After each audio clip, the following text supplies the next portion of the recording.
So I got 3 weight loss mistakes that you didn't know you were making. And I know some of you are thinking, oh, I bet I knew I was making this mistake. But check and see.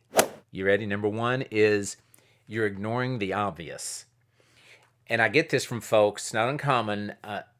If they're asking me for help and I see things they're doing, and I'm like, well, why are you having those cookies between meals?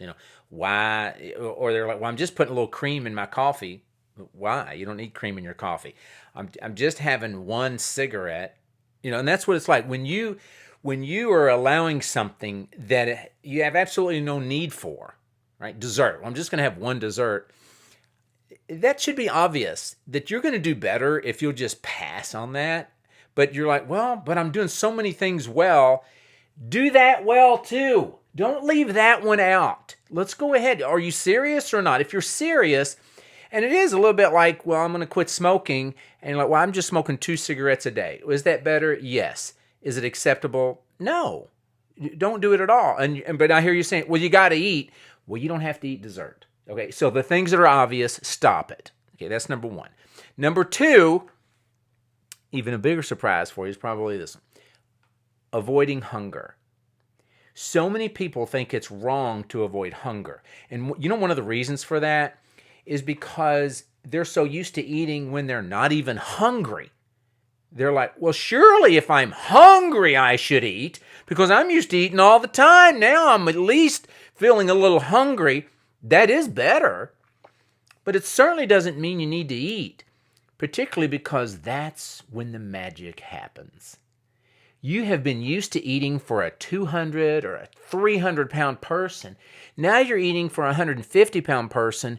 What do you think it's going to feel like? You're going to get hungry, and you need to learn to embrace that. Did I say don't eat? No. But you're going to have to learn how to not only accept, but embrace the hunger. And number 3, before I give you number 3, though, you're going to do well if you get help, if you get a mindset change, which you're going to hear about in number 3 in a second. But if you haven't done my 21-day transformation yet, there's a link in the description, and we'll help you with that mindset change. So consider that if you've not done one yet. So number 3 is you have unrealistic expectations. You did this program or this diet or that diet, and you're like, well, I did it for a month, and you think that's going to change everything for you. It's kind of like you visited Mexico, and you come back, you visited Mexico for a month, and you come home, and you say, I'm Mexican.